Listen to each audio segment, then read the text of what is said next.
अब हामी चाहिँ ठ्याक्कै सपिङ गरेर अब हामी फेरि रुमतिर लाग्दैछौँ। रुमतिर लागिसकेपछि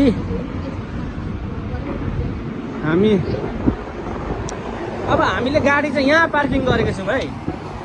गाडी यहाँ पार्किङ गरेको छौँ। गाडी पार्किङ गर्ने ठाउँ यस्तो हुन्छ। अनि पैसा तिर्ने ठाउँ चाहिँ हामीले ठ्याक्कै यहाँ तिर्नुपर्छ। पैसा यसरी तिर्नुपर्छ। है पैसा तिर्ने ठाउँ चाहिँ यो हो। ल इधर ल छिटो है, यहाँ बिल्ला हुन्छ फेरि। छिटो फास्ट पैसा तिर्ने ठाउँ हामीले यसरी तिर्नुपर्छ। जापानमा चाहिँ यो सिस्टम छ है। ठ्याक्कै नम्बर हान्ने। अनि कति घन्टाको 600 हो? 3 घन्टाको 600 रहेछ। ल घन्टाको यो कति रहेछ त हौ पैसा? 200 हो घन्टाको। अनि अब यसरी यहाँ पैसा हालिसकेपछि दिदी यता हेर्नु, थाहै भन्नु घर। ल ठिक छ। ल हाम्रो ठ्याक्कै यहाँ गरेपछि हाम्रो यो खोल्छ।